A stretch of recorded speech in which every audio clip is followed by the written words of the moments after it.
السلام عليكم ورحمة الله وبركاته.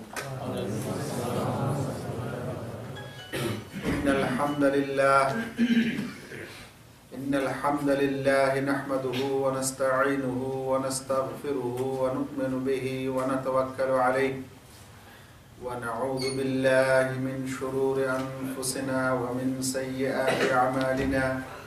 من يهده الله فلا مضل له ومن يضلله فلا هادي له وأشهد أن لا إله إلا الله وأشهد أن محمدا عبده ورسوله.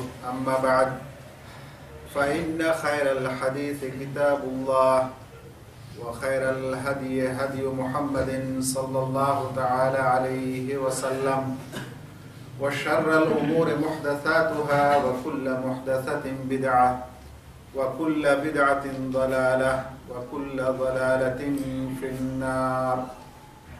أعوذ بالله من الشيطان الرجيم.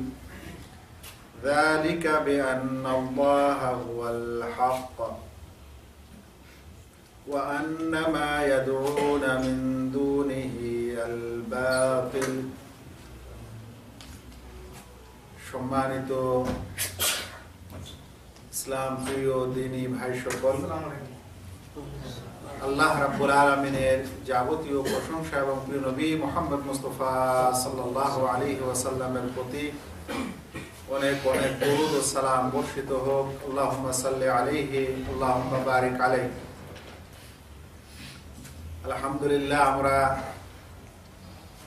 যেভাবে আপনাদের এই মসজিদে আলোচনা করে থাকি সেই নিয়ম অনুযায়ী আজকের এই আলোচনা,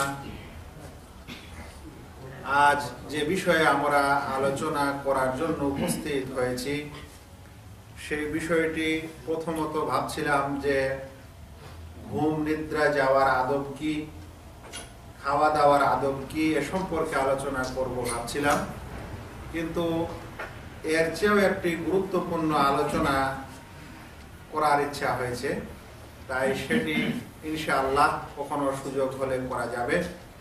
তবে আজকে একটি খুবই মৌলিক বিষয়ের, মূল বিষয়ের, যেটা প্রত্যেক মুসলিমকেই জানা দরকার, যা ছাড়া একজন মানুষ মুসলিম নয়, যা বাদ দিলে ইসলাম নয়, এরকম একটি বিষয়ের আলোচনা করার ইচ্ছা করেছি।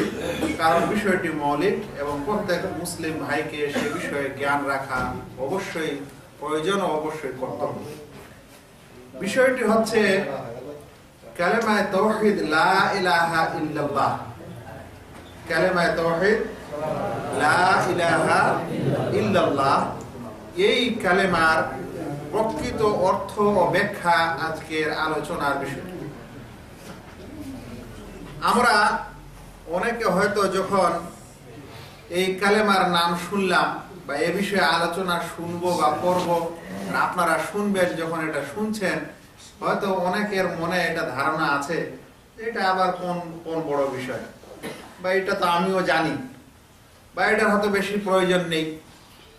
কিন্তু দেখা যাক আজকের আলোচনায় আমরা এ সম্পর্কে নতুন কিছু পাচ্ছি কি পাই না, কিছু নতুন নতুন জ্ঞান আমরা পাচ্ছি কি পাই না, এবং সত্যিকারে এই কালেমার যেই ব্যাখ্যা এবং এর যা দাবি সে অনুযায়ী আমরা আছি কিনা, আর তারপরে পরেই আমিও আপনি বিবেচনা করতে পারি যে আমি সত্যিকারে এই কলেমার ধারক ও বাহক বা এই কালেমার দাবিদার কিনা, আর সত্যিকারে এই কারণে আমি মুসলিম কিনা।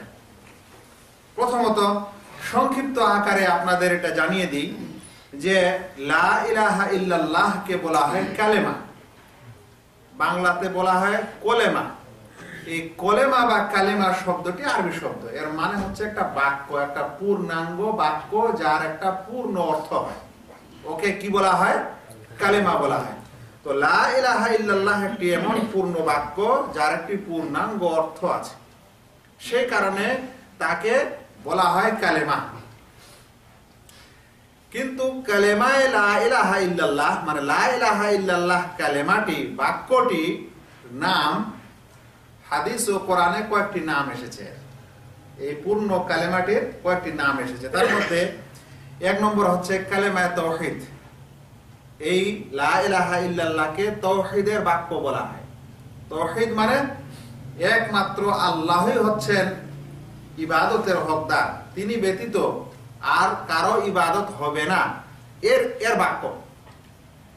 এই কালেমারই আরেকটি নাম হচ্ছে কালেমায়ে শাহাদাত, শাহাদাতের বাক্য। কারণ এই কালেমার মধ্যে দুটি জিনিসের সাক্ষী রয়েছে, দুটি জিনিসের শাহাদাত রয়েছে। একটা আল্লাহ রাব্বুল আলামিনকে সত্য মাবুদ হিসাবে স্বীকার করা, আর দ্বিতীয়টি হচ্ছে প্রিয় নবী মুহাম্মদ মুস্তাফা সাল্লাল্লাহু আলাইহি ওয়াসাল্লামকে রাসূল হিসাবে মেনে নেওয়া। এইজন্য এই কালেমাকে কালেমায়ে শাহাদাত বা সাক্ষীর বাক্য বলা হয়। এর আরেকটি নাম হচ্ছে কালেমায়ে ইখলাস, ইখলাসের কালেমা বা ইখলাসের বাক্য। এই কালেমাতে, এই বাক্যের মাধ্যমে মানুষ খালেস করে নেয় নিজের অন্তরকে, একমাত্র মাবুদ হিসাবে আল্লাহকে স্বীকার করত। সে কারণে একে কালেমায়ে ইখলাসও বলা হয়। এই কালেমা বা এই বাক্যটির আরেকটি নাম হচ্ছে কালেমায়ে হক বা সত্য কলেমা বা সত্য বাক্য, সত্যের বাক্য। এগুলি হচ্ছে এই কালেমার নাম: কালেমায়ে তাওহীদ, কালেমায়ে শাহাদাত, কালেমায়ে ইখলাস, কালেমায়ে হক। আল্লাহ তাআলা কোরআনে বলছেন, আলাম তারা কাইফা দারাবাল্লাহু মাসালান কালিমাতান তাইয়্যিবাতান কাশাজারাতিন তাইয়্যিবাতিন আসলুহা সাবিতুন ওয়া ফারউহা ফিস সামা। তোমরা দেখোনি কি আল্লাহ রাব্বুল আলামিন কিভাবে একটি তাইয়্যিবা কালেমার উপমা পেশ করেছেন? তাইয়্যিব মানে ভালো, ভালো বাক্যের একটি উপমা পেশ করেছেন। কাশাজারাতিন তাইয়্যিবা, একটি ভালো গাছের ন্যায় সেই বাক্যটি। আসলুহা সাবিতুন, যার মূল জমিনে সুদৃঢ়। ওয়া ফারউহা ফিস সামা, আর যার শাখা প্রশাখাগুলি আকাশে বিস্তৃত।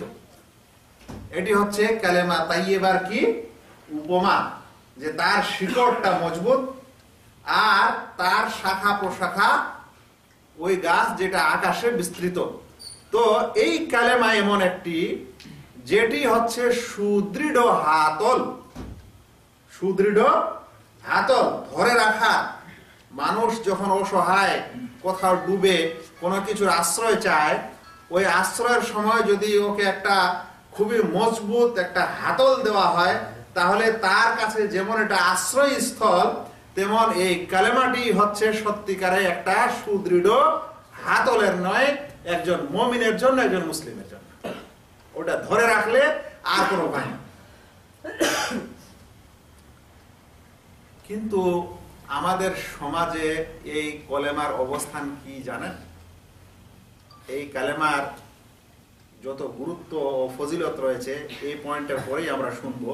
কিন্তু প্রথমত জেনে নিই যে আমাদের সমাজে, আমাদের দেশীয় সমাজে এই কালেমাটিকে মানুষ কিভাবে নেয়, কিভাবে ব্যবহার করে, কখন কখন ব্যবহার করে, কি রকমের ব্যবহার করে, একটু শুনুন। দেখেন, অনেকে যখন আমরা বলি যে কালেমায়ে তাওহীদের সম্পর্কে আলোচনা করব, তো কিছু মানুষ নাক ছিটকায়, কি জিনিস, এর আবার দরকার কি? ভাই, যদি এই কালেমাটি মূল হয় তাহলে এটা সবচেয়ে গুরুত্বপূর্ণ জিনিস হলো কিনা? যদি ধরে নেন আপনার কাছে সম্পদ আছে অনেকগুলা, তার মধ্যে ধরে নেন যে 1 কেজি স্বর্ণ আছে, আর এটাই আপনার কাছে সবচেয়ে বেশি দামি মূল্যবান জিনিস, আপনি এর মালিক, তাহলে বলেন তো আপনি ওটার হেফাজত করবেন না করবেন না? ওটার বেশি করবেন, আর যেটা ওর চেয়ে কম সেটা কম করবেন। তাহলে এই কালেমাটা যদি ইসলামের মূল হয়, তাহলে এর হেফাজতটা, এর সংরক্ষণটা কি হতে হবে? সবচেয়ে বেশি হতে হবে। এটা অবহেলার বিষয় না, অবহেলা করা যাবে না। কিন্তু মানুষ অবহেলা করছে এই কালেমার সাথে, মুসলিম হওয়ার পরও। শুনেন কি ধরনের অবহেলা করে। মানুষকে আপনি দেখবেন এই কালেমার ব্যবহার করে থাকে মাদ্রাসা বা মসজিদের গেটে লিখে। কি করে? কালেমায়ে তাওহীদ যেটা আমরা আজ পড়তে যাচ্ছি বা যে বিষয়ে আলোচনা শুনছি, সেটার খুব বেশি তো অবস্থান দেখি আমাদের সমাজে যে লা ইলাহা ইল্লাল্লাহ মসজিদে বা মাদ্রাসার গেটে লিখে রেখেছে। এভাবে সবুজ অক্ষরে লেখা দেখবেন দরগাহে লেখা আছে, বা খানকায় লেখা আছে সবুজ অক্ষরে। আবার কিছু মানুষ নিজের বাড়ির গেটের সৌন্দর্যতা সুন্দর করার জন্য এই কালেমাকে গেটে লিখে রাখে, মনে করে আমি মুসলিম তাই লা ইলাহা ইল্লাল্লাহ লিখবো, আর ও মুসলিম হলে অন্য কিছু লিখবে, মানে নিজের বাড়িটাকে মুসলিম ও মুসলিমের পরিচয়ের জন্য এই কালেমাটা ব্যবহার হয়।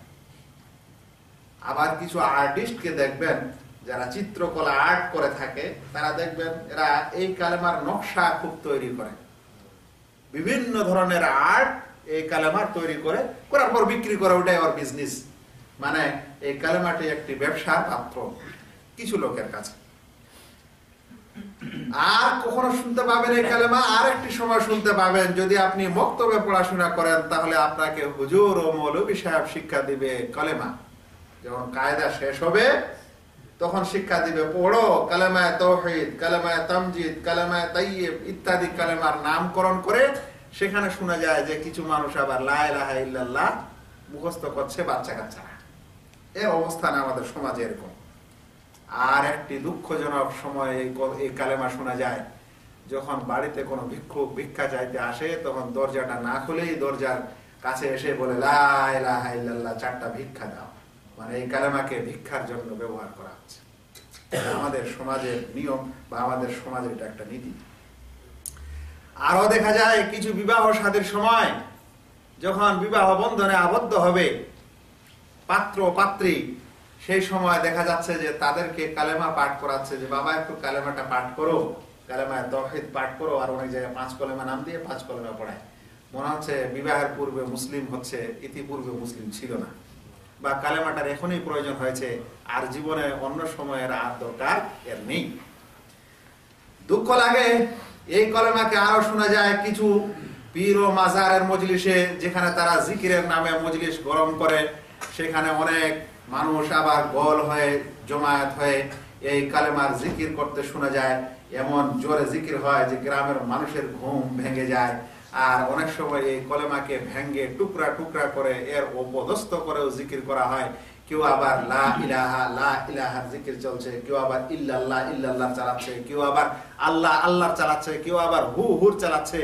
এভাবেই এই কালেমাকে আমাদের সমাজে শোনা যায় ও দেখা যায়। এছাড়া আরো এর অনেক করুণ দৃশ্য আছে, আমরা আপাতত এতটুকুই রাখলাম। ভাইয়েরা, সমাজে কালেমার এই অবস্থা, কিন্তু এই কালেমার মান ও মর্যাদা, শান ও মর্তবা কত বেশি, এখন একটু শুনেন কোরআন ও সুন্নতের আলোকে যে এই কালেমার মান ও মর্যাদা কতখানি। তারপরে ধীরে ধীরে আরো অন্য পয়েন্ট শুনবো ইনশাআল্লাহ। এই কালেমা হচ্ছে ইসলামের প্রথম স্তম্ভ। ইসলাম 5টি স্তম্ভের উপর দণ্ডায়মান। সেই 5টি স্তম্ভের মধ্যে প্রথম স্তম্ভই হচ্ছে এই কালেমার সাক্ষী দেওয়া। কালেমায়ে তাওহীদ লা ইলাহা ইল্লাল্লাহ সাক্ষী দেওয়া হচ্ছে ইসলামের প্রথম স্তম্ভ। কোন ব্যক্তি ইসলামের যাবতীয় কাজ যদি করে যায় আর এই কালেমার যদি সাক্ষী না দেয়, তাহলে সে ব্যক্তি কি হতে পারে না? মুসলিম হতে পারে না, ইসলামের অঙ্গনে প্রবেশই করতে পারে না যতক্ষণ এই কালেমার সাক্ষী না দেয়।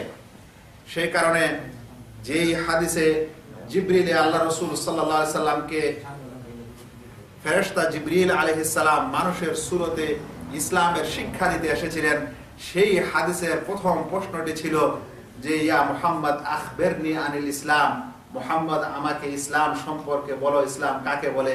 প্রিয় নবী মুহাম্মদ মুস্তাফা সাল্লাল্লাহু আলাইহি সাল্লাম উত্তরে বলেছিলেন, ইসলামের প্রথম যেটি কাজ সেটি হচ্ছে যে আনতাশহাদা আল্লা ইলাহা ইল্লাল্লাহ, যে তুমি সাক্ষী দিবে আল্লাহ ব্যতীত সত্য কোনো উপাস্য নেই, সত্য কোনো মাবুদ নেই। তাহলে ইসলামের এটি কি? প্রথম স্তম্ভ। ইবনে ওমর রাদিয়াল্লাহু তাআলা আনহু থেকে বর্ণিত, তিনি বলেন, বুনিয়াল ইসলামু আলা খামস শাহাদাতি আল্লা ইলাহা ইল্লাল্লাহ। ইসলামের বুনিয়াদ 5টি বিষয়ের 5টি স্তম্ভের উপরে। তার মধ্যে প্রথমটি হচ্ছে কালেমায়ে তাওহীদ লা ইলাহা ইল্লাল্লাহ সাক্ষী প্রদান করা।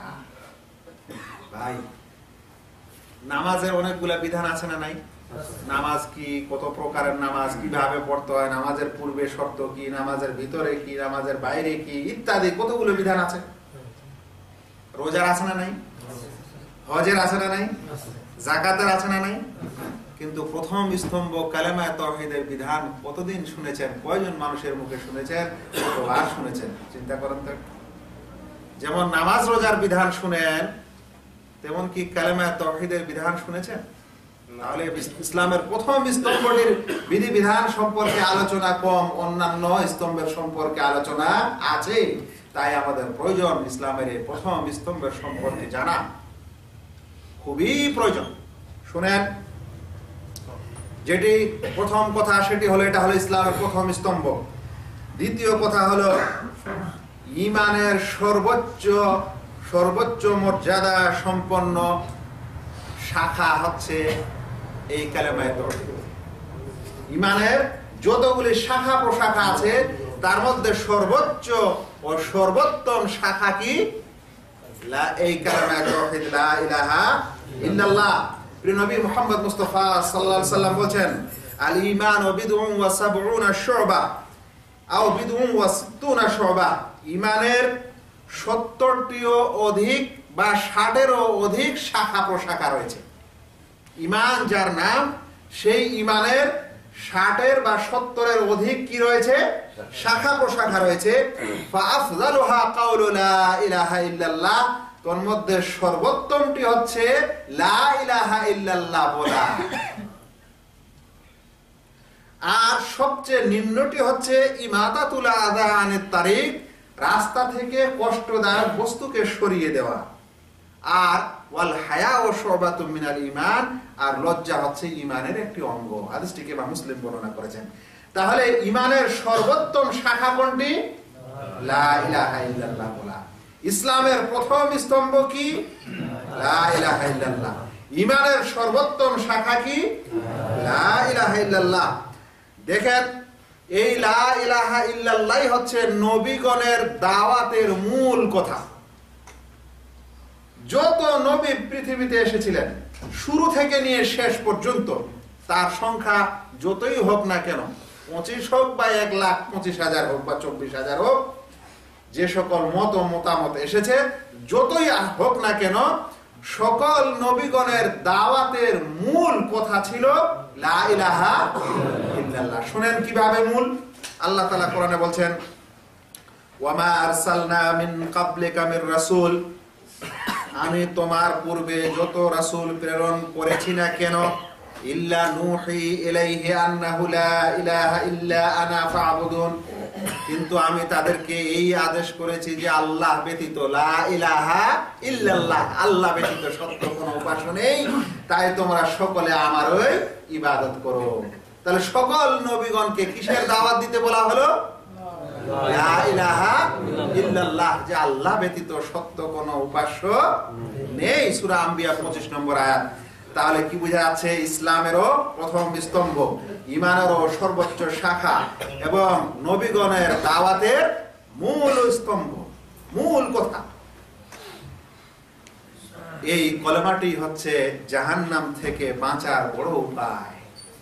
এই কালেমায়ে তাওহীদই হচ্ছে জাহান্নাম থেকে বাঁচার বড় উপায়। নবী মুহাম্মদ মুস্তাফা সাল্লাল্লাহু আলাইহি সাল্লাম বলেন, ইন্নাল্লাহা হাররামা আলান নার মান ক্বালা লা ইলাহা ইল্লাল্লাহ ইয়াবতাগি বিযালিকা ওয়াজহাল্লাহ। অবশ্যই আল্লাহ রাব্বুল আলামিন জাহান্নামের উপর হারাম করে দিয়েছেন যে ব্যক্তি লা ইলাহা ইল্লাল্লাহ বলে আর এই বলার মাধ্যমে আল্লাহর সন্তুষ্টি কামনা করে, তাহলে তার জন্য জাহান্নামের আগুন কি? হারাম। হাদিসটিকে ইমাম বুখারী ও মুসলিম বর্ণনা করেছেন।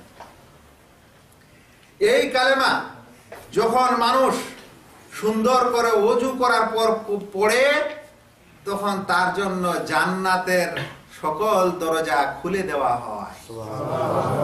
আল্লাহ রাসূল সাল্লাল্লাহু আলাইহি ওয়াসাল্লাম বলেছেন, যে ব্যক্তি পূর্ণরূপে ওযু করবে, করার পরেই দোয়া পাঠ করবে, তার জন্য জান্নাতের 8টি দরজাই খুলে দেওয়া হয়। আর সেটি হচ্ছে ওযু করার পর বলবে, আশহাদু আল্লা ইলাহা ইল্লাল্লাহ ওয়াহদাহু লা শারীকা লাহু ওয়া আশহাদু আন্না মুহাম্মাদান আবদুহু ওয়া রাসূলুহু। যে এই দোয়া পাঠ করবে তার জন্য জান্নাতের 8টি দরজাই খুলে দেওয়া হয়। হাদিসটিকে ইমাম মুসলিম বর্ণনা করেছেন 234 নম্বর হাদিস। তাহলে এই কালেমার মর্যাদা ও মর্তবা বুঝছেন? আরো শুনেন, এই কালেমার মর্যাদা ও মর্তবা এতই বেশি যে ব্যক্তি বিনা সন্দেহে ইয়াকিনের সাথে এই কালেমার সাক্ষী আদায় করবে, সেই ব্যক্তি জান্নাতে যাবে। আল্লাহ রাসূল সাল্লাল্লাহু আলাইহি ওয়াসাল্লাম বলেন, যে বলবে আশহাদু আল্লা ইলাহা ইল্লাল্লাহ ওয়া আন্নী রাসূলুল্লাহ, যে ব্যক্তি সাক্ষী দিবে যে আল্লাহ ব্যতীত সত্য কোনো মাবুদ নেই এবং আমি হচ্ছি আল্লাহর রাসূল, লা ইয়ালকাল্লাহ বিহিমা আবদুন গায়রা শাকিন ফিহিমা ইল্লা দাখালাল জান্নাহ, যে ব্যক্তি এই দুই সাক্ষীর সাথে আল্লাহর সাথে সাক্ষাৎ করবে বিনা সন্দেহে, যে ব্যক্তি বিনা সন্দেহে এই দুটি জিনিসের সাক্ষীর সাথে আল্লাহ রাব্বুল আলামিনের সাথে সাক্ষাৎ করবে, সে ব্যক্তি জান্নাতে প্রবেশ করবে। শর্ত হলো কোনো সন্দেহ থাকবে না এই সাক্ষী দেওয়ার পর। হাদিসটিকে ইমাম মুসলিম ঈমান অধ্যায়ে বর্ণনা করেছেন। আরো শুনেন, যে ব্যক্তি মৃত্যুর পূর্বে এই কালেমার সাক্ষী দিতে পারবে, সাক্ষী দেওয়ার সুযোগ ঘটবে, তার এই সাক্ষীটি তাকে জান্নাতে নিয়ে যাবে ইনশাআল্লাহ। আল্লাহ রাসূল সাল্লাল্লাহু আলাইহি ওয়াসাল্লাম বলেন, মান কানা আখিরু কালামিহি লা ইলাহা ইল্লাল্লাহ দাখালাল জান্নাহ, যে ব্যক্তির আখেরি কালেমাটি, আখেরি বাক্যটি, শেষ কথাটি লা ইলাহা ইল্লাল্লাহ হবে, সে জান্নাতে প্রবেশ করবে। হাদিসটিকে ইমাম হাকিম বর্ণনা করেছেন। আরো শুনেন, এই কালেমার মর্যাদা ও মর্তবা এই যে নবী করিম সাল্লাল্লাহু আলাইহি ওয়াসাল্লাম একবার প্রিয় সাহাবী আবু হুরায়রা রাদিয়াল্লাহু তাআলা আনহুকে নিজের দুটি জুতা দিয়ে দিলেন। দেওয়ার পর বললেন, ইযহাব বিনালি হাতাইন, আমার এই দুটি চপ্পল নিয়ে যাও, ফামান লাকিতা মিন ওয়ারা'i হাদাল হায়ত, আর এই দেওয়ালের পিছনে যার সঙ্গেই তোমার সাক্ষাৎ হবে না কেন, যে ব্যক্তি ইয়াশহাদু আল্লা ইলাহা ইল্লাল্লাহ, যে লা ইলাহা ইল্লাল্লাহ সাক্ষী দেয়, মুস্তায়কিনান বিহা কলবু, তার অন্তরে ইয়াকিনের সাথে, ফাবাশশিরহু বিল জান্নাহ, তাহলে তাকে জান্নাতের সুসংবাদ দিয়ে দিও। জুতো দুটি দেওয়া হয়েছিল এই কারণে, যেটা নবীর জুতা, আমি এই কথাটি রাসূল সাল্লাল্লাহু আলাইহি ওয়াসাল্লামের কাছ থেকে শুনেছি, তাতে কোনো সন্দেহ নেই, মানুষ যেন সন্দেহ পোষণ না করে তোমার এই কথায়। হাদিসটিকে ইমাম মুসলিম ঈমান অধ্যায় 146 নম্বর হাদিসে বর্ণনা করেছেন। আরো শুনেন, মৃত্যুর সময় যাকাত দানের পূর্বে, যে সময় মানুষের মরণের সময়, একটা হচ্ছে মরণের সময়, আর একটা হচ্ছে এমন সময় যে সময় মরণ এত নিকটে যে আর গলার ভিতরে কিছু যাচ্ছে না, বাইরেও কিছু আসছে না, যাকাত দানে গড়গড়া অবস্থা। এই অবস্থার পূর্বে যদি কোনো ব্যক্তি এই কালেমার সাক্ষী দিতে পারে, তাহলে সেটা জান্নাতে যাওয়ার উপায় হতে পারে। যদিও সে সারা জীবন কুফরি করে থাক না কেন, সারা জীবন খারাপ কাজ করে থাক না কেন, কিন্তু মৃত্যুর এই যাকাত দানের পূর্বে যদি সে এই কালেমাটির সাক্ষী দিতে দেওয়ার সুযোগ পায় বা দেয় কায় মনে বাক্যে, তাহলে সে কি হতে পারে, জান্নাতে যেতে পারে। সে কারণে প্রিয় নবী মুহাম্মদ মুস্তাফা সাল্লাল্লাহু আলাইহি সাল্লাম তার প্রিয় চাচা আবু তালেবের নিকটে উপস্থিত হন। ওই সময়, যে সময় সে মৃত্যু শয্যায় ছিল, আর তার আশেপাশে কুরাইশ ও মক্কার কিছু লিডারও সাথে ছিল। প্রিয় নবী সাল্লাল্লাহু আলাইহি সাল্লাম এতিম ছিলেন, সবাই জানেন। তাকে লালন পালন করেছে কেউ, তাকে ইসলাম প্রচারে সাহায্য করেছে অনেক কেউ। ওর মধ্যে তার এই চাচা, যদিও সে শিরকের উপরে ছিল, কুফরের উপরে ছিল, সেই চাচা তাকে সাহায্য করেছিলেন। এই কারণে প্রিয় নবী মুহাম্মদ মুস্তাফা সাল্লাল্লাহু আলাইহি সাল্লাম মৃত্যু শয্যার সময় চাচার কাছে উপস্থিত হয়ে বলছেন যে, হে আমার চাচা, কুল লা ইলাহা ইল্লাল্লাহ, বলুন লা ইলাহা ইল্লাল্লাহ, আশহাদু লাকা বিহা ইয়াউমাল কিয়ামাহ, এর দ্বারাই আমি কিয়ামতের দিনে আপনার জন্য সাক্ষী দিব। যদি আপনি এটা বলেন, তাহলে এর মাধ্যমে কি করব, আমি কিয়ামতের দিনে আল্লাহর দরবারে সাক্ষী দিব যে আমার চাচা এই কালেমার সাক্ষীদাতা, তাই একে যেন জাহান্নামে না দেওয়া হয়। আর চাচার মনটা একটু এইদিকে ঝুঁকেই পড়ল, কিন্তু মক্কার যে মুশরিকের লিডার গুলা ছিল, ওরা তখন তাকে গুতা দিতে শুরু করলো। বলল, গোটা জীবন আমাদের ধর্মেই থাকলে মরণের সময় মুহাম্মদের ধর্মে চলে যাবে। এই কথা শুনে সে পেল্টে গেল। এই কারণে মানুষের যারা সাঙ্গ পাঙ্গ, তারা কেমন এটা দেখা উচিত। সাঙ্গ পাঙ্গ যদি ভালো হতো তাহলে হয়তো কিছু লাভ দিত, কিন্তু যখন বন্ধুরাই নষ্ট, তখন সবকিছুই নষ্ট। ওকেও নষ্ট করে, এই সময়ও নষ্ট করে। উচিত মানুষকে চিন্তা করা। হাদিসটি ইমাম মুসলিম বর্ণনা করেছেন। বন্ধুগণ, শেষ কথা বলে দেই, পৃথিবীর মানুষ কেন দুই ভাগে বিভক্ত? কেন এক প্রকার মানুষ মুসলিম আর এক প্রকার মানুষ অমুসলিম? কেন এক প্রকার মানুষের জন্য জান্নাতের সুসংবাদ আর এক প্রকার মানুষের জন্য জাহান্নামের দুঃসংবাদ? কেন এক প্রকার মানুষ আল্লাহর কাছে ভালোবাসার পাত্র আর আরেক প্রকার মানুষ কেন ভালোবাসার পাত্র নয়? এর পুরো কারণটাই হচ্ছে এই কালেমা। যারা এই কালেমার সাক্ষী দিয়ে এই কালেমাকে গ্রহণ করে ইসলামে প্রবেশ করেছে তারা আল্লাহ তাআলার কাছে মনোনীত, আর নচেত আল্লাহ তাআলার শত্রু। ভাইরা, তাহলে বুঝা যাচ্ছে যে এই কালেমায়ে তাওহীদের গুরুত্ব ও ফজিলত কতখানি। আর যদি আমরা এর এই গুরুত্ব বুঝতে পারছি, তাহলে ইতিপূর্বে আমরা আমাদের সমাজের যে লক্ষণ ও নিয়ম ও নীতি এই কালেমার সম্পর্কে শুনতে পেলাম বা দেখতে পেলাম বা পাচ্ছি, ওরকম করা উচিত হবে। ভাইরা, এবার চলুন আমরা এই কালেমার একটু মানে ও অর্থের দিকে যাই। কালেমায়ে তাওহীদের, কালেমায়ে লা ইলাহা ইল্লাল্লাহর অর্থটা কি, সঠিক অর্থটা কি আমরা জানার চেষ্টা করি। এক নম্বর, একটা একটা করে অক্ষরের প্রথমে মানে জেনে নিই, যেন চিরদিনই আমাদের মনে থাকে, যদি আপনারা মনে রাখতে চান। এখানে লা ইলাহা ইল্লা আল্লাহ, চারটি জিনিস বা চারটি অক্ষর। লা ইলাহা ইল্লা আল্লাহ, এই চারটি অক্ষর আছে। চারটি অক্ষরের অর্থ শুনেন। এক নম্বর, লা মানে হচ্ছে নেই। লা মানে নেই। ইলাহ মানে হচ্ছে মাবুদ। ইলাহ মানে মাবুদ। মাবুদ মানে যার উপাসনা করা হয় মহব্বত ও সম্মানের সহিত, যার ইবাদত করা হয়, উপাসনা করা হয়, ওকে বলা হয় কি? মাবুদ। ওকে বলা হয় উপাস্য, ওকেই বলা হয় ইলাহ। যার ইবাদত করা হয়, মহব্বত ও সম্মানের সাথে যার ইবাদত করা হয়, তাকে কি বলা হয়?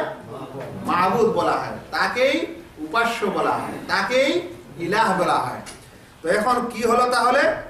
যে নেই মাবুদ, নেই উপাস্য। আরবি গ্রামারে একটি কথা আছে যে যখন কোন শব্দ নাকেরা হয়, অনির্দিষ্ট হয়, তখন বাংলা অর্থের সময় ওই শব্দের আগে পিছে একটা শব্দ ঢুকাতে হয়।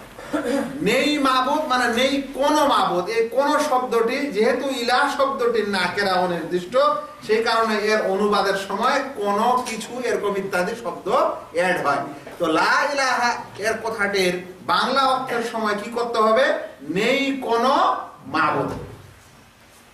নেই মাবুদ বললে হবে না, বলতে হবে নেই কোন মাবুদ। এখানে এতটুকুতে কিছু বোঝা যাচ্ছে? নেই কোন মাবুদ বা নেই কোন উপাস্য কি দুনিয়াতে নেই, না আখিরাতে নেই, না জীবিত নেই, না মৃত নেই, না আকাশে নেই, না জমিনে নেই, কিছু বোঝা যাচ্ছে না। এই কারণে আরবি গ্রামারে বলা হয় যে লা একটি এমন শব্দ যেটা নাফি লিল জিন্স, একটা বিশেষ শ্রেণীকে না করে দেয়। এখানে সমস্ত মাবুদকে না করে দিচ্ছে, নেতিবাচক। নেই কোন মাবুদ। এই নেই কোন মাবুদ কথাটি উজ্জ্বল, এর একটি সম্পূরক শব্দ সব সময় আরবি কথায় উজ্জ থাকে, আরবি গ্রামারে উজ্জ থাকে, আর ওটা হচ্ছে হক। ওই শব্দটা কি? হক। তো নেই কোন হক মাবুদ মানে নেই কোন সত্য মাবুদ। যারা একটু আরবি গ্রামার জানেন তাদের জন্য বোঝা সহজ যে লা নাফি লিল জিনসের জন্য আসে, ইলাহটা তার ইসিম, আর এর খবরটা উজ্জ আছে, ওর খবরটা হচ্ছে হক। নেই কোন হক মাবুদ, নেই কোন সত্য মাবুদ।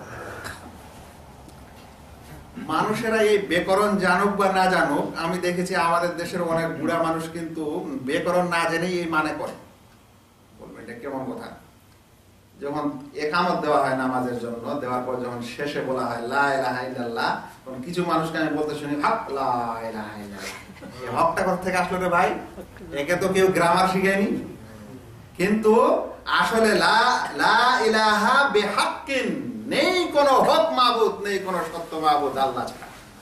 তো এই হক শব্দটি এখানে উজ্জ আছে, মানে এখানে সব সময় উজ্জ আছে। ভাইরা, আমরা বাংলাতে অনেক সময় অনেক শব্দ উজ্জ রেখে দিই, কিন্তু আমরা বুঝতে পারি বাঙালি ভাষা মানুষ হিসাবে। যেমন ভাই আমরা বলে ভাই কেমন আছেন, তো এর যদি পুরো উত্তরটা দেন তাহলে ভাই আমি ভালো আছি, কিন্তু আমরা এরকম পুরোটা দিই। কেউ বলে ভালো, তাহলে ভালো আছি, তারপরে ভালো বললে আমরা বুঝে নিচ্ছি কি যে ভালো, আমি ভালো আছি, তাহলে শব্দটা উজ্জ আছে না, আমি বা আছি, কিন্তু আমরা বুঝতে পারছি। তো যারা আরবি গ্রামার জানেন এবং যারা আরবি ভাষী মানুষ, শুদ্ধ ভাষী আরবি মানুষ, তারা এই লা ইলাহা মানে লা ইলাহা বিহাক্কিন, আল্লাহ ব্যতীত সত্য কোনো মাবুদ নেই, এই সত্য কথাটা ওরা এমনি বুঝে নেয়। আর যারা আমরা এই আরবি ভাষী মানুষ না, তারা আমরা এখানে হক বা সত্য বলতে হবে এই কথাটা বুঝতে পারি না। ওই জন্য অধিকাংশ মানুষ এর অনুবাদ করার সময় বলে যে নেই কোনো মাবুদ, নেই কোনো মাবুদ। না, অনুবাদ ভুল, আপনাকে বলতে হবে নেই কোনো সত্য মাবুদ। কারণ লা যে নাফিলিল জিনসের খবরটা এখানে সব সময় কি থাকে, উজ্জ থাকে। সেই কারণে নেই কোনো সত্য মাবুদ, এটা হলো আসল অর্থ। যেমন আর বাংলা ভাষায় অনেক সময় কোনো শব্দ উজ্জ থাকে আর আরবি গ্রামারে এখানে উজ্জ থাকে। এবার শুনেন, এই যে সত্য কথাটা আমরা উজ্জ নিব কেন, অন্য কথা কেন নিব না? এই কারণে নিব না যে আল্লাহ রাব্বুল আলামিন বলছেন যালিকা বিআন্নাল্লাহা হুয়াল হক, এটা এই কারণে যে আল্লাহ তাআলাই হচ্ছেন সত্য। আল্লাহ তাআলাই কি সত্য। ওয়া আন্না মা ইয়াদউনা মিন দুনিহি আল বাতিল, আল্লাহ ব্যতীত যাদের কাছে প্রার্থনা করা হয় তারা বাতিল। তাহলে আল্লাহ সত্য, লা ইলাহা ইল্লাল্লাহর অর্থ সময় বলতে হবে আল্লাহই হচ্ছেন সত্য মাবুদ। সূরা লোকমানের 30 নম্বর আয়াত। অতঃপর তৃতীয় চতুর্থ অক্ষর কি? ইল্লা আল্লাহ। ইল্লা কথাটির আরবি বাংলা অর্থ হচ্ছে কিন্তু। যেমন এটা নয় কিন্তু সেটা। তো কিন্তু একটা এমন শব্দ যে দুটাকে কি করে, দুই শব্দকে এড করে, যোগ করে। তো নেই কোনো সত্য মাবুদ কিন্তু আল্লাহ। কিন্তু বলতে পারেন, কিংবা ব্যতীত, ছাড়া, এটা ব্যতীত আর অন্য কিছু আমার কাছে নেই, এটা ছাড়া আর আমার কাছে অন্য কিছু নেই।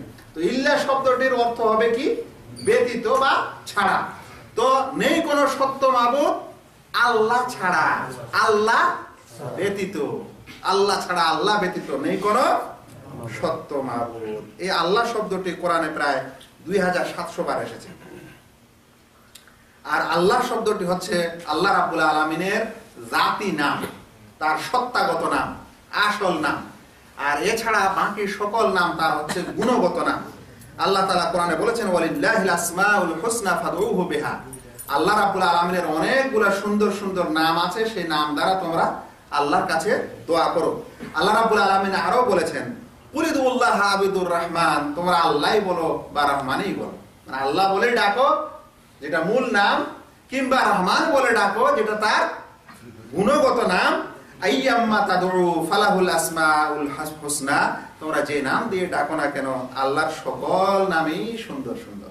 আল্লাহ তাআলা আল্লাহ রাসূল সাল্লাল্লাহু আলাইহি ওয়াসাল্লাম বলেছেন ইন্না লিল্লাহি 99 ইসমা, আল্লাহ তাআলার 99টি নাম রয়েছে, মিয়া ইল্লা ওয়াহিদা, এক কমে 100, মান আহসাহা দাখালাল জান্নাহ, যে ব্যক্তি এগুলোকে গণনা করবে, মানে মুখস্থ করবে এবং এর মানেগুলি বুঝবে, ওই অনুযায়ী চলবে, সে জান্নাতে প্রবেশ করবে। ভাইরা, এই অর্থটি বলার পর আমি এরকমই একটি আরো রাসূল সাল্লাল্লাহু আলাইহি ওয়াসাল্লামের হাদিস শুনিয়ে দিচ্ছি।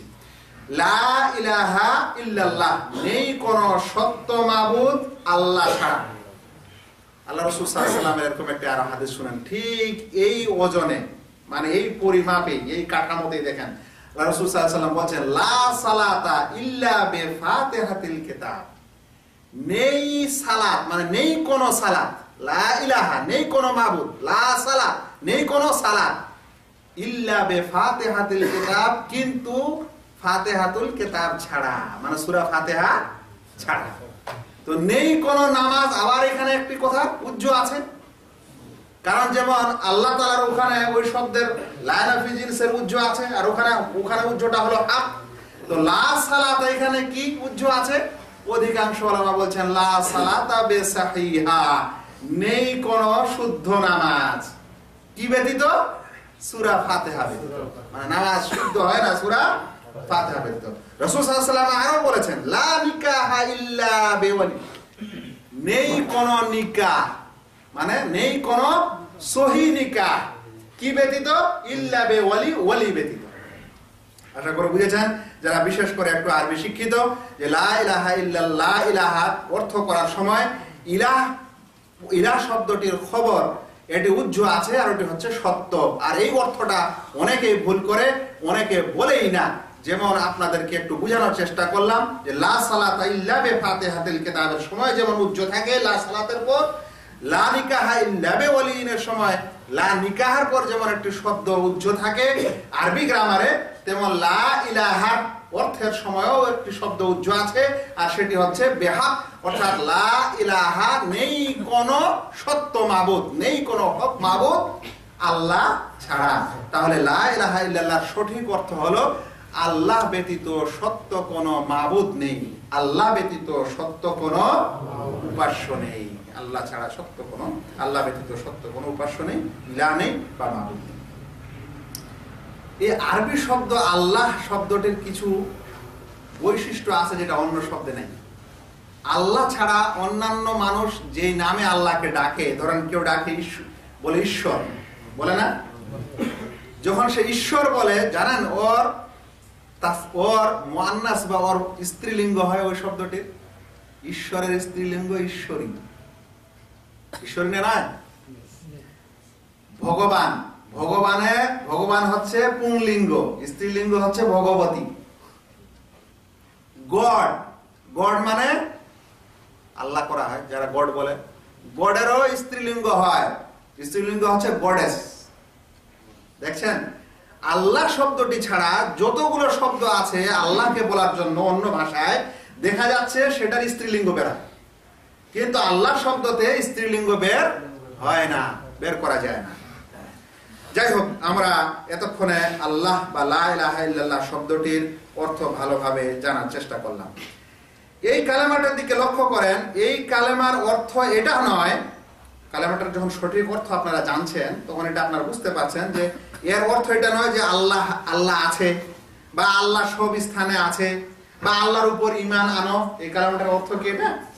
না, আল্লাহ আছে, আল্লাহ সর্বস্থানে আছে বা আল্লাহর উপর ঈমান আনো এরকম না। এর অর্থ হচ্ছে আল্লাহ অলরেডি আছে আগে থেকে, তোমরা শুধু ওকেই সত্য মাবুদ মনে করে ওর ইবাদত করো। তাহলে কালেমাটির আসল উদ্দেশ্য হলো যে আল্লাহকে সাধারণত মানুষ অন্তরে বিশ্বাস করে, কিন্তু প্রয়োজন হচ্ছে তোমরা এখন ওকেই শুধুমাত্র হক মাবুদ বলো আর বাকি সমস্ত বাতিল মাবুদের ইবাদত ছাড়ো। এটা হলো এই কালেমার সত্যিকার অর্থ। এই কারণে এই কালেমার দুটি রুকুন বলা হয়েছে, মানে দুটি অংশ, দুটি পার্ট ও রুকুন কাকে বলা হয়? মানে একটা অংশ বাদ দিলে বাকিটার ধারণা করা যাবে না, ওকে বলা হয় অংশ কোনো জিনিসের। ধরে নেন এটা একটা টেবিল, যদি টেবিলের খাম্বাই না থাকে তাহলে ওটা টেবিল হবে? তাহলে বলা যেতে পারে যে টেবিলের খাম্বাগুলি, পাগুলি হচ্ছে টেবিলের রুকুন বা টেবিলের স্তম্ভ। বুঝা যাচ্ছে? তো এই কালেমা দুটি স্তম্ভ, একটা হলো লা ইলাহা আর একটা হচ্ছে ইল্লাল্লাহ। যদি কোনো ব্যক্তি লা ইলাহা শুধু বলে তাহলে কি হয়ে গেল? অর্ধেকটা বললো, মানে অর্ধেক স্তম্ভ, আর একটা স্তম্ভ কি করে দিয়েছে? ও ছেড়ে দিয়েছে। সেই কারণে এই কালেমাটি পূর্ণ নয় যতক্ষণে আপনি লা ইলাহা ইল্লাল্লাহ না বলেন। তাহলে এখন আমাকে বলেন তো, যারা লা ইলাহা বলে জিকির করে ওদের জিকিরটা ঠিক হবে? ঠিকই হবে না। একটা কালেমার একটা রুকুন বাদ, একটা অংশই বাদ, এমন একটা অংশ বাদ যে অংশ বাদ দেওয়ার কারণে ওর মানেটা কুফরি মানে হয়ে গেছে। শুনেন, লা ইলাহা মানে কি শুনলেন এতক্ষণে? আল্লাহ ছাড়া সত্য কোনো মাবুদ নেই। তো যদি কেউ লা ইলাহা ইল্লাল্লাহ বলে জিকির করে তাহলে সে কুফরি করছে না? আল্লাহ ছাড়া সত্য কোনো মাবুদ নেই, আল্লাহ ছাড়া মাবুদ নেই, আল্লাহ ছাড়া সত্য মাবুদ নেই। কি বলে যে লা ইলাহা শব্দটির মানে হলো নেই কোনো সত্য, নেই কোনো সত্য মাবুদ। তো নেই কোনো সত্য মাবুদ, সত্য মাবুদই নেই না? সত্য মাবুদ আছে? সত্য মাবুদ আল্লাহ। এখন কেউ যদি বলে সত্য মাবুদই নেই, তার মানে ও বাতিল মাবুদকে স্বীকার করছে আর সত্যিটাকে কি করে দিচ্ছে, অস্বীকার করে দিচ্ছে। তাহলে লা ইলাহা লা ইলাহা ইল্লাল্লাহ, লা ইলাহা লা ইলাহা যারা বলে এর মাধ্যমে জিকির করা ঠিক হবে? এর মাধ্যমে জিকির কখনোই ঠিক হবে না, কারণ অর্থটা পুরো বিগড়ে সে সত্য মাবুদই মানে না, এই সত্য মাবুদের অস্বীকার করা হচ্ছে, বুঝা উচিত। অতঃপর কোন মানুষ যদি প্রথমটা বাদ দিয়ে শুধু ইল্লাল্লাহ ইল্লাল্লাহ বলে, আল্লাহ ছাড়া আল্লাহ ছাড়া আল্লাহ ছাড়া, আল্লাহ ব্যতীত আল্লাহ ব্যতীত, বলেন তো কোনো মানে হলো? আমি আমি আমি আমি আমি আমি ব্যতীত আমি ব্যতীত মানে হয় কিছু বুঝা যায়? তাহলে এটাও দিল ওর জিকির হবে না, আর ওই অর্ধেকটা দিলেও জিকির হবে না। আর অর্ধেকটাতেই যখন জিকির হবে না, তাহলে একটা দিয়ে কি আর হবে? ইল্লা ইল্লা করলে কি আর হবে? আল্লাহ আল্লাহ করলে কি আর হবে? আর হু হু করলে কি আর হবে? আল্লাহ মালুম যারা এরকম করে তারা কোন দলিলের ভিত্তিতে এরকম একটা সুন্দর বাক্য কালেমাকে কাটছাট করে একটা লেজের এই সামনের দিকে বা একটা শেষের দিকে কিংবা মাঝখান থেকে বা একটা অক্ষরের অংশ দিয়ে কিভাবে এগুলো করে। আল্লাহ যেন এদেরকে বুঝার তৌফিক দান করে। ভাইরা, এখানে আরো কিছু ইম্পর্টেন্ট কথা আছে, তার মধ্যে একটি ইম্পর্টেন্ট কথা হয়ে গেল যে এই কালেমার যেটা আসল অর্থ সেটা হলো আল্লাহ ব্যতীত সত্য কোনো উপাস্য নেই। তাহলে যদি কেউ বলে যে আল্লাহ ছাড়া কোনো উপাস্য নেই, তাহলে তার এই কথা কি, এই অর্থ বলা কি ভুল। ওকে বলতে হবে সত্য কোনো উপাস্য নেই। কারণ যদি কেউ কোনো ব্যক্তি বলে যে আল্লাহ ছাড়া কোনো উপাস্য নেই, তাহলে তার কথাটাই ভুল হয়ে যাচ্ছে। কারণ আল্লাহ ছাড়া দুনিয়াতে অনেক উপাস্য তৈরি হয়েছে, অনেক মাবুদ তৈরি হয়েছে। কত মানুষ কত জিনিসের ইবাদত করছে, মূর্তির পূজা করছে, ওটা আল্লাহ ব্যতীত হলো না? গাছের পূজা করছে, আল্লাহ ব্যতীত হলো না? মাজারের পূজা করছে, আল্লাহ ব্যতীত হলো না? কোন নবীর পূজা করছে, মরিয়ম ঈসা, তাহলে সেটাকে আল্লাহ ব্যতীত মাবুদ হলো না? তাহলে আল্লাহ ব্যতীত মাবুদ নেই যদি আমরা এই অর্থ করি, অথচ আল্লাহ ব্যতীত মাবুদ দুনিয়াতে অনেক। তাই বলতে হবে আল্লাহ ব্যতীত সত্য কোনো মাবুদ নেই, আর আছে যেগুলো এগুলো সবই বাতিল। যালিকা বিআন্নাল্লাহা ওয়াল হক ওয়া আন্না মা ইয়াকুনা মিন দুনিহি আল বাতিল। কিছু মানুষ আবার এর অর্থ করেছে কি যে আল্লাহ ছাড়া কেউ হুকুমদাতা নেই। লা ইলাহা ইল্লাল্লাহর অর্থ কি করেছে? আল্লাহ ছাড়া কেউ হুকুমদাতা নেই, কেউ বিধানদাতা নেই। ভাই, মনে করেন কোন ব্যক্তি আল্লাহ ছাড়া অন্যকে হুকুমদাতা মানলো না, কিন্তু ইবাদত করার সময় আল্লাহ ছাড়া অন্যের ইবাদত করে দিল, তাহলে আর এই কলেমা লাভ দিবে? কিছুই লাভ দিবে না। আচ্ছা, হুকুমদাতা কোথা থেকে অর্থ নিয়ে আসলেন ভাই? এখানে আছে লা ইলাহা, ইলাহ মানে হুকুমদাতা, এটা কোথায় আছে? ইলাহ মানে সব জায়গায় আল্লাহ, ইলাহ মানে হচ্ছে মাবুদ, আর এখানে অর্থ পাল্টে দেওয়া হচ্ছে হুকুমদাতা। এটা ওরাই করে থাকে যারা ওই হুকুম আর মানে ইসলামের মূল উদ্দেশ্য কোন একটা মুসলিম দেশ তৈরি করা বলে চিন্তা ভাবনা করে থাকে। যাদের উদ্দেশ্য ভুল, তখন যাদের টার্গেট ভুল, তখন তাদের ব্যাখ্যা ভুল। আর কিছু মানুষ বলে থাকে যে আল্লাহ ছাড়া কোনো কিছু বিদ্যমান নেই, আল্লাহ ছাড়া কোনো কিছু অস্তিত্ব নেই। কেউ আবার এই কলমের এই অর্থ করে থাকে। ভাই, আল্লাহ ছাড়া যদি কোনো কিছুর অস্তিত্ব না থাকে, আল্লাহ ছাড়া যদি কোনো কিছুর অস্তিত্ব না থাকে, তাহলে যা কিছুই অস্তিত্ব আছে সবগুলা কি হয়ে গেল? আল্লাহ হলো না? ভাই, আপনি যদি বলেন যে এই ঘরে মানুষ ছাড়া কিছু নেই, তার মানে যা আছে ওখানে কি আছে? সব মানুষ আছে। তো কেউ যদি এই কালেমার অর্থ করে যে আল্লাহ ছাড়া কোনো কিছু নেই, বা আল্লাহ ছাড়া কোনো কিছু মজুদ নেই, আল্লাহ ছাড়া কোনো কিছু বিদ্যমান নেই, তাহলে যা কিছু আছে সবকিছু কি হয়ে গেল? আল্লাহ হয়ে গেল। নাউজুবিল্লাহ। আর এটাই হচ্ছে সর্বেশ্বরবাদের আকীদা, এটাই হচ্ছে পেন্থিজম। যাদের আকীদা গলত তাদের অর্থও গলত। কারণ ওরা বলে থাকে যে আল্লাহ এবং পৃথিবীতে যা কিছু আছে তার মধ্যে পার্থক্য নেই, মাবুদ খালেক ও মাখলুকের মধ্যে পার্থক্য নেই। সেই কারণে তারা এই অর্থ এরকম করে বিগড়ে করে থাকে। ওই জন্য যদি আপনার আকীদা ভুল হয়, তাহলে জিনিসের অর্থ উল্টা পাল্টা হয়ে যায়, যেরকম করার এখানে মানুষ অনেকে চেষ্টা করেছে। বিষয়টি আরো ক্রিটিক্যাল। এখানে কিছু জিনিস সংক্ষিপ্ত ছাড়লাম, তারপরে সামনে যাই। ভাইরা, এরপর আমাদের যে পয়েন্টে বোঝা উচিত সেটা হলো যে এই কালেমায়ে তাওহীদ কাদের লাভ দিবে, এই কালেমাটা কাকে কার জন্য লাভদায়ক হবে, কাকে ফায়দা দিবে এই কালেমা? সবাইকে? যারাই মুখে বলছে, যারাই মুখে উচ্চারণ করছে, যারাই পড়ছে, যারাই জিকির করছে, না বিশেষ কিছু ব্যাপার আছে? সকলকেই যেই মুখ দিয়ে এই কথা বলে দিবে তারই জন্য কি এই কালেমা লাভ দিবে? একটু শুনেন। প্রথমত মনে রাখবেন যে এই কালেমা তাকেই লাভ দিবে যে ব্যক্তি এই কালেমার অর্থ জানে।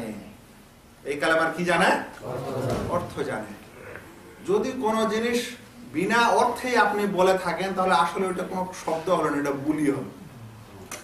একজন আরবি মানুষকে যদি আপনি ওকে শিখান যে বলো তো আমি মুরগি চর মুরগি চর, আর ও মুরগি চর বলে যাচ্ছে, ওর কথা আদালতে ধরা হবে? ওকে বলছে আমাকে বলেছে মুরগি চর মানে বলছে খুব ভালো খুব ভালো, ওই জন্য আমি মুরগি চর বলে যাই। তো মুরগি চর যদি কেউ বলে আর এই কথাটার অর্থ ও না জানে তাহলে ওর ওই কথাটা বলা আর না বলা এক হয়ে গেল না? আর বলেও যদি দেয় তবু ওর কি হবে না? ওই কথার কোনো ধরটা কোনো মানে হবে না। সেই কারণে কোনো ব্যক্তি যদি লা ইলাহা ইল্লাল্লাহ বলেই থাকে আর সে এই কালেমার মানে না জানে তাহলে তার কোনো লাভ দিবে না। শুনেন, আল্লাহ বলছেন ফাআলাম আন্নাহু লা ইলাহা ইল্লাল্লাহ, জেনে রাখো আল্লাহ ব্যতীত সত্য কোনো উপাস্য নেই। তাহলে জেনে রাখতে হবে, জানতে হবে এই লা ইলাহা ইল্লাল্লাহ। রাসূল করিম সাল্লাল্লাহু আলাইহি সাল্লাম বলছেন মান মাতা ওয়া হুয়া ইয়ালামু আন্নাহু লা ইলাহা ইল্লাল্লাহ দাখালাল জান্নাহ, যে ব্যক্তি মারা গেল আর সে জানতো যে আল্লাহ ব্যতীত কোনো সত্য উপাস্য নেই তাহলে সে জান্নাতে যাবে। তাহলে কি বোঝা যাচ্ছে? লা ইলাহা ইল্লাল্লাহকে কি করতে হবে? আগে জানতে হবে, এর অর্থটা বুঝতে হবে, তাহলে তাকে লাভ দিবে।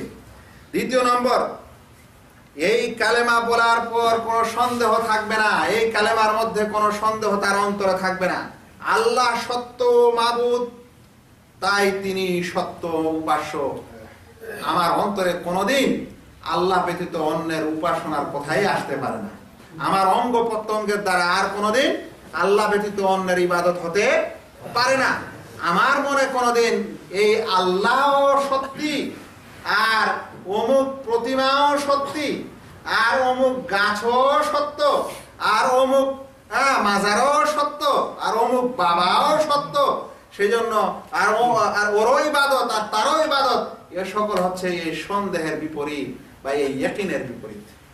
এই ইয়াকিনের বিপরীত, এই কালেমার প্রতি ইয়াকিন নাই, তাই তার কার্যকলাপের কম। আল্লাহ রাসূল সাল্লাল্লাহু আলাইহি ওয়াসাল্লাম বলছেন যে ব্যক্তি সাক্ষী দিবে যে আল্লাহ ব্যতীত সত্য কোনো উপাস্য নেই এবং আমি আল্লাহর রাসূল, লা ইয়ালকাল্লাহা বিহিমা আবদুন, এর মাধ্যমে যে বান্দা আল্লাহর দরবারে বা আল্লাহর কাছে সাক্ষাৎ করবে, গায়রা শাক্কিন ফিহিমা, এই দুই বাক্যের মধ্যে কোনো সন্দেহ থাকবে না, সে ব্যক্তি জান্নাতে যাবে। তাহলে কালেমা পাঠকারী ওর লাভ দিবে এই কালেমা যে এক নম্বর অর্থ জানলো, দ্বিতীয় নম্বর কি? সন্দেহ পোষণ করলো না, ইয়াকিন এই কালেমার উপরে। তৃতীয় শর্ত, ইখলাসের সাথে পাঠকারী হবে, খাঁটি মনে পাঠকারী হবে, মুনাফিকি মনে পাঠকারী হবে না, লোক দেখানো পাঠকারী হবে না। আল্লাহকে সন্তুষ্টির জন্যই সে এই কালেমার সাথে ইখলাস থাকবে, ঘনিষ্ঠতা থাকবে, কোন রকম তার মধ্যে ও খাঁটি ভেজাল থাকবে না। তাই রাসূল করিম সাল্লাল্লাহু আলাইহি ওয়াসাল্লাম বলেন আসআদুন নাসি বিশাফাআতি ইয়াউমাল কিয়ামা, কিয়ামতের দিনে আমার সুপারিশের সেই ব্যক্তি সৌভাগ্যবান বা সেই ব্যক্তি বেশি হকদার, মান ক্বালা লা ইলাহা ইল্লাল্লাহ খালিসাম মিন কলবিহি মিন কিবালি নাফসিহি, যে ব্যক্তি লা ইলাহা ইল্লাল্লাহ বলবে তার খালেস অন্তরে, খাঁটি অন্তরে, তাহলে সে কিয়ামতের দিনে কি পাবে? আল্লাহ রাসূল সাল্লাল্লাহু আলাইহি ওয়াসাল্লামের সুপারিশ পাবে। তাহলে খাঁটি কাকে বলা হয়? একজন মানুষ লা ইলাহা ইল্লাল্লাহ বলছে মানে হলো আমি আল্লাহ ছাড়া কারো ইবাদত করব না, ইয়াকা না'বুদু ওয়া ইয়াকা নাস্তাইন, এটাই কথা। ইয়াকা না'বুদু মানে কি? হে আল্লাহ, আমরা সকলে শুধু তোমারই ইবাদত করি, অন্যের ইবাদত করি না, তোমার কাছে সাহায্য চাই, অন্যের কাছে চাই না। তো লা ইলাহা ইল্লাল্লাহ যে পাঠকারী হবে তার মাধ্যমে কোনোদিন আল্লাহ ব্যতীত অন্যের ইবাদত হতে পারে না। তাহলেই সেটা ইখলাসের সাথে লা ইলাহা ইল্লাল্লাহ। নচেত কিছুটা ইবাদত করেছে আল্লাহর জন্য, আর কিছুটা আবার নবীর জন্য, কিছুটা আবার বাবার জন্য, কিছুটা আবার অমুকের জন্য, তমুকের জন্য, তাহলে সেই ব্যক্তি লা ইলাহা ইল্লাল্লাহর সাথে তার কি নাই? খুলুসিয়াত নেই। এই কালেমার আর একটি শর্ত হলো সত্যবাদী হতে হবে। এই কালেমার সাথে সত্যতার সাথে বলতে হবে, মুনাফিকই হলে হবে না। সেই কারণে আল্লাহ রাসূল সাল্লাল্লাহু আলাইহি ওয়াসাল্লামের যুগে যারা মুনাফিক ছিল তারা কালেমা পাঠকারী ছিল না? ছিল না? তারা কালেমা পাঠ করত, তারা রাসূল সাল্লাল্লাহু আলাইহি ওয়াসাল্লামের সাথে নামাজও আদায় করত। সত্য, তারপরও তাদের সম্পর্কে বলা হচ্ছে যে ফিদ্দার কিলাস ফলে মিনান না, জাহান্নামের সর্বনিম্ন স্থান থাকবে। কেন? কালেমাও পাঠ করলো, নবীর সাথেও থাকলো, তারপরেও তার মানে তারা সত্যবাদী ছিল না। তারা রাসূল সাল্লাল্লাহু আলাইহি সাল্লামকে দেখানোর জন্য বা বিশেষ লোভে বা বিশেষ কারণে এই কালেমা পাঠ করেছে, ইখলাসের সাথে সত্যিকারে সেই কালেমা পাঠকারী ছিল না। ওটাকে বলা হচ্ছে মুনাফিক। মুনাফিক থাকবে না ভাইরা। এই কালেমা পাঠকারী তাকেই লাভ দিবে যে ব্যক্তি এই কালেমাকে ভালোবাসবে। লা ইলাহা ইল্লাল্লাহ যেটা অর্থ দিল, সেই অর্থটাকে কি করবে? সে ভালোবাসবে।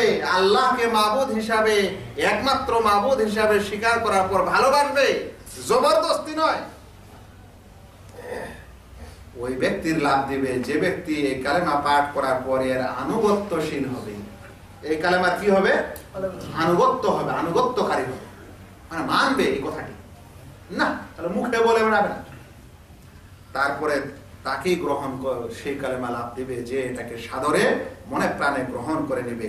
তাহলে এগুলি হচ্ছে এই কালেমা পাঠ করার বা এই কালেমা লাভ দেওয়ার শর্ত, এগুলো থাকবে, তাহলে তাকে সেই কালেমা লাভ দিবে। ভাইরা, যদি কোনো মানুষ এই শর্তগুলি তার মধ্যে না থাকে আর মুখে মুখে শুধু লা ইলাহা ইল্লাল্লাহ বলে, যেমন আজকালকার পৃথিবীর অধিকাংশ মুসলমানের অবস্থা, তাহলে সেই ব্যক্তির লা ইলাহা ইল্লাল্লাহ লাভ দিতে পারে না। শুনেন কেন দিতে পারে না?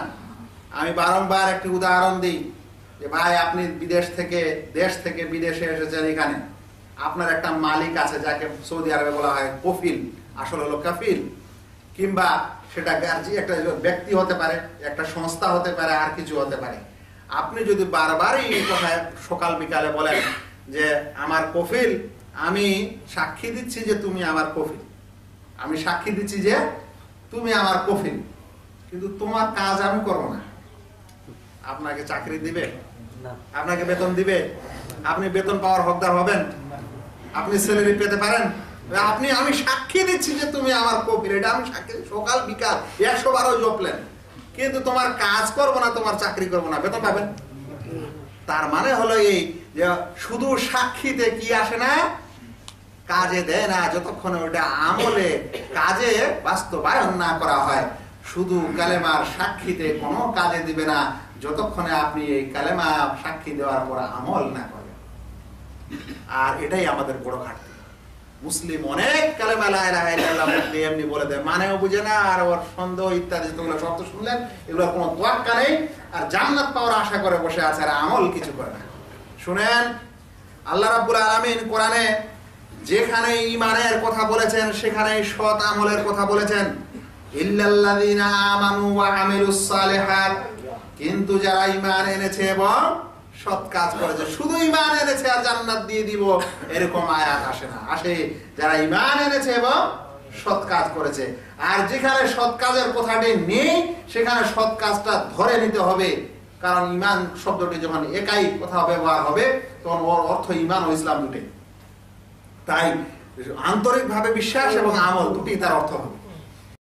তো বলছিলাম যে এই যেখানে ঈমান এনেছে আর তার সাথে সাথে সৎ কাজ করেছে, এই কথাটি এসেছে কোরআনে প্রায় 60 জায়গারও বেশি এই কথাটি এসেছে, আদেশটি এসেছে, যারা ঈমান এনেছে এবং সৎ কাজ করেছে, মানে আমল করেছে। তাই কালেমা পাঠ করলে হবে না, তার সাথে সাথে কি করতে হবে? আমল করতে হবে।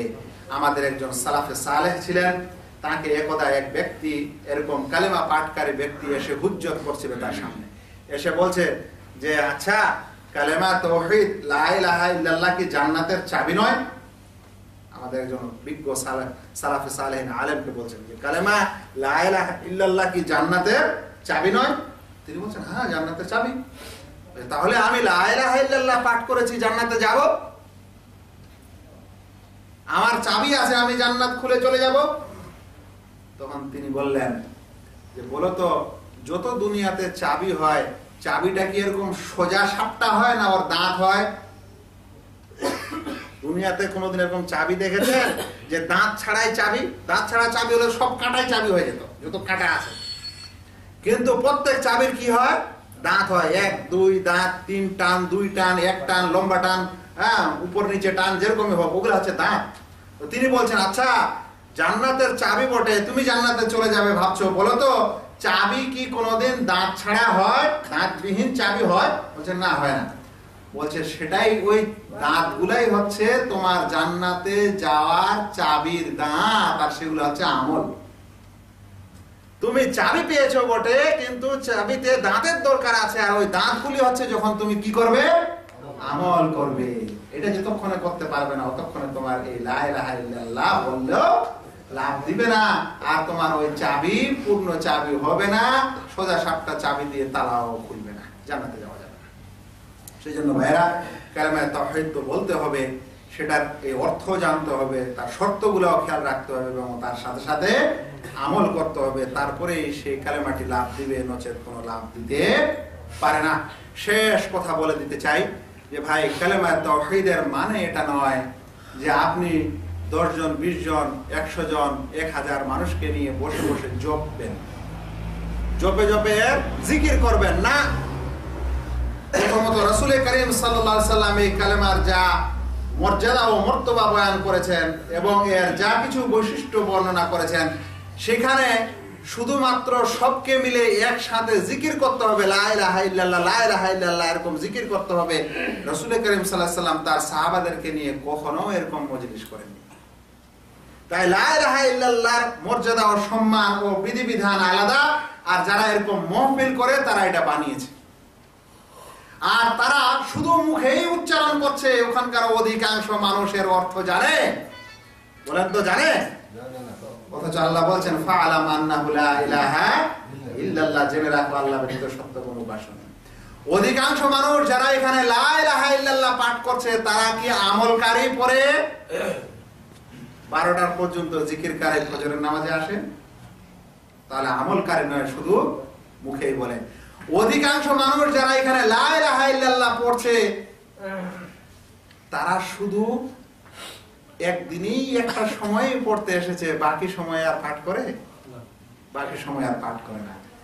তাই বলছিলাম যে এই লা ইলাহা ইল্লাল্লাহর জিকির করা, আর এর মজলিস করা, আর এরকম করা, এটা শরিয়ার কোনো অংশই না। অথচ লা ইলাহা ইল্লাল্লাহ অনেক মর্যাদাবান, আর ওর বিধান অন্য কিছু। তার উপর যদি আবার লা ইলাহা ইল্লাল্লাহকে ভাঙতে শুরু করে, যেমন একটু আগে বললাম যে লা ইলাহা একটা অংশ আর ইল্লাল্লাহ আর একটি অংশ, দুটা হচ্ছে স্তম্ভ। কেউ অর্ধেকটা যদি করে তাহলে অর্ধেকটা হবে? তাই জিকির করার সময় যারা লা ইলাহা শুধু করে তাদের জিকির হতেই পারে না, আর যারা শুধু ইল্লাল্লাহ বলে তাদেরও হতে পারে না, আর যারা আল্লাহ আল্লাহ করে তাদেরও হতে পারে না, আর যারা হু হু করে তাদেরও হতে পারে না। কারণ পূর্ণ বাক্য হচ্ছে লা ইলাহা ইল্লাল্লাহ, আর ওরা ভেঙে চুরে চুরমার করেছে। এই এই আস্পর্ধা কে দিল? কালেমাকে ভাঙা, কালেমাকে নষ্ট করা, এই কালেমার যেটা আসল রূপ তাকে নষ্ট করার এই ক্ষমতা কে দিল? মানুষের মনে কি কোনোদিন একটু ভয় আসে না? আর তার উপর আবার কোন ব্যক্তি যদি আপনাকে উল্টা জিকির শিখায় যে ইল্লাল্লাহ লা ইলাহা ইল্লাল্লাহ, তাহলে ওকে কি বলবেন? এ সকল মানুষের কি একদম আক্কেল বুড়ো হয়ে গেছে? আল্লাহ রাসূল সাল্লাল্লাহু আলাইহি সাল্লাম বলছেন যে ব্যক্তি সাক্ষী দিবে লা ইলাহা ইল্লাল্লাহ, আর ও আপনাকে জিকিরে শিখাচ্ছে ইল্লাল্লাহ লা ইলাহা ইল্লাল্লাহ, লা ইলাহা আলহামদুলিল্লাহ, লিল্লাহ আলহামদুলিল্লাহ, লিল্লাহ আলহামদু, এটা হবে? এ সকল কিছু আমাদের একটু বুঝে আসে না? বড় মুফতি সাহেব যোগ পরে একটা পাগড়ি লাগিয়ে আপনাদেরকে জিকির করাচ্ছে, উল্টা জিকির, আর অন্ধের মতো করে চলে যাচ্ছে। আল্লাহ রাসূল শিক্ষা দিচ্ছেন লা ইলাহা ইল্লাল্লাহ, আর আপনাকে শিক্ষা দিচ্ছে ইল্লাল্লাহ ইল্লাল্লাহ। আল্লাহ রাসূল সাল্লাল্লাহু আলাইহি ওয়াসাল্লাম নিজে নিজে একাই বলতেন, আর আপনাদেরকে শিক্ষা দিচ্ছে না মজলিস করতে হবে তারপরে বলতে হবে। আবার এইদিকে লা ইলাহা ইল্লাল্লাহ বলার আবার লতিফা তৈরি করে দিয়েছে। লতিফা জানেন? লতিফা মানে স্থান, কোন কোন স্থান থেকে লা ইলাহা ইল্লাল্লাহ বলবেন। তো এক প্রকার লোক আবার 6টা লতিফা বের করেছে। লা ইলাহা ইল্লাল্লাহ বলার সময় 6 জায়গা থেকে বলতে হবে। আমি বলবো আল্লাহ রাব্বুল আলামিনকে মানুষকে 6 জায়গায় জিহ্বা দিয়েছেন, কথা বলার মুখটা বন্ধ করে শিরাই দেন, তুমি বেটারা কোনদিন আর কথা বলতে পারে? বল 6 জায়গা থেকে লা ইলাহা ইল্লাল্লাহ বলতে হবে। উল্টা কেমন কথা রে ভাই? কোন দর্শন শিখালো এদেরকে এটা? আল্লাহ রাব্বুল আলামিন মুখ দিয়েছেন, জিহ্বা দিয়েছেন, কণ্ঠ নালী দিয়েছেন, দাঁত দিয়েছেন, তারপরে কথা বের হয়। দাঁত ভেঙে যাবে, সবগুলা কথা আবল তাবল হয়ে যাবে, জিভ কেটে যাবে, তোতলা হয়ে যাবে, কণ্ঠ নালী থাকবে না, কথা বের হবে না। এটা ছাড়া কি আমাদের আরো অন্য কোথাও মুখ আছে কথা বলার? তোরা বলছে 6 জায়গা থেকে বলতে হবে। ছয় জায়গা থেকে কি কি রে ভাই? বলে একটা বলে যে এখানে কপালের এখানে, আর একটা বলে আপনার মনে করে নেন যে নাভের নিচে, আর একটা বলে ডান স্তনের নিচে, আর একটা বলে বাম স্তনের নিচে, ইত্যাদি জায়গা থেকে লতিফা বের করে। কিরকম করে বলবো? ওই জন্য এরকম করে না, এই হা ওটা কেন করে জানেন? এই কারণেই, এতই যদি আপনাদের 6 জায়গা থেকে বের করার ইচ্ছা হয় তো মুখটা সিলাই করে দেন, তারপরে দেখি কেমন করে হুহা করেন। এগুলা কি? এটাই হচ্ছে কালেমা, আমাদের দেশের কালেমা আর আমাদের দেশের কালেমার অবস্থা। আর এরকম করে মানুষকে বোকা বানাচ্ছে, আর মানুষকে ইবাদত করাচ্ছে, আর শুধু মুখে মুখে লা ইলাহা ইল্লাল্লাহটাও ভালো করে শিখাচ্ছে না, ওর অর্থও জানে না, ওর শর্তও বুঝে না, ওর দাবিও জানে না, আর এইদিকে আল্লাহর কাছে জান্নাত চেয়ে বসে থাকছে। অথচ এই কালেমা পাঠকারী তো কখনোই লাভ দিবে না যতক্ষণ কালেমা পাঠ সবকিছু বুঝে সুঝে ইখলাসের সাথে না বলে এবং এই অনুযায়ী আমল না করে। এইদিকে লা ইলাহা ইল্লাল্লাহ বলবে মানেই হলো যে আল্লাহ ছাড়া সত্য কোনো মাবুদ নেই, আর তারপরে গিয়ে মাজারে মাথার সিজদা করবে। তাহলে কাকে মাবুদ বানালো? কাকে মাবুদ বানালো? এদিকে লা ইলাহা ইল্লাল্লাহর গোটা রাত জিকির করবে, আর যখনই কোনো দুঃখ পড়বে তখনই আল্লাহর কাছে না চেয়ে তখন ওই মাজারের বাবার কাছে চাইবে। তাহলে কাকে মাবুদ বানালো? এদিকে গোটা দিন লা ইলাহা ইল্লাল্লাহ বললো, আর নজরানা মানার সময় আল্লাহকে না দিয়ে আসলো পীর বাবাকে। কিভাবে লা ইলাহা ইল্লাল্লাহ হলো? একদিকে গোটা দিন লা ইলাহা ইল্লাল্লাহ জিকির চালালো, আর অসুখ হয়েছে তো বাবার নাম ধরে ডাকছে, বাবার জিকির চালাচ্ছে, তখন আল্লাহর জিকির ভুলে গেছে। নৌকায় চেপেছে, সমুদ্রে চেপেছে, ঝড় বাতাস তুফান এসেছে, তখন বাবা বাবা করে চিৎকার করে, মুর্শিদ বাবা তো হেন বাবা তো তেন বাবা। এটাকে লা ইলাহা ইল্লাল্লাহ বলে। আর এই কারণেই লা ইলাহা ইল্লাল্লাহ পাঠকারী অনেক সংখ্যা, কিন্তু লাভ দেয় না লা ইলাহা ইল্লাল্লাহ। এই কারণে লাভ দেয় না, কারণ লা ইলাহা ইল্লাল্লাহ বলছে বটে, কিন্তু যেটা লা ইলাহা ইল্লাল্লাহর আসল অর্থ সেটা মানে না, ওই অনুযায়ী চলে না। আমি আমার আলোচনা এখানে শেষ করলাম। আল্লাহ রাব্বুল আলামিনের কাছে দোয়া করি, আল্লাহ যেন আমাদের প্রত্যেক ভাইকে সত্যিকারের দ্বীন শিখার জন্য সর্বপ্রথমে যেন এই কালেমা তাওহীদ লা ইলাহা ইল্লাল্লাহকে শিক্ষা দেন এবং শিক্ষা নিতে পারে। কারণ এটাই ইসলামের মূল কথা, এটাই ঈমানের সর্বোচ্চ শাখা প্রশাখা, এটাই নবীগণের দাওয়াত, এটাই জান্নাতে যাওয়ার পথ, আর এতেই আছে সব প্রকারের কল্যাণ। এখান থেকে ইসলামের যাবতীয় বিধিবিধান বের হয়েছে। সেই কারণে কালেমা তাওহীদ যেন আমরা সত্যিকারে ভালোভাবে জানতে পারি, বুঝতে পারি এবং সেই অনুযায়ী চলতে পারি। আর কালেমা তাওহীদকে যারা ভেঙেছে, যারা এর টুকরা টুকরা করেছে, এর শুধুমাত্র মুখে বুলিয়া ওড়াটাকেই ইসলাম মনে করেছে, আল্লাহ যেন তাদেরকে বুঝার তৌফিক দান করেন, আর আমাদেরকে যেন তাদের ধোঁকা থেকে দূরে রাখেন। ওয়া মা আলাইনা ইল্লাল বালাগ। আসসালামু আলাইকুম ওয়া রাহমাতুল্লাহি ওয়া বারাকাতুহু।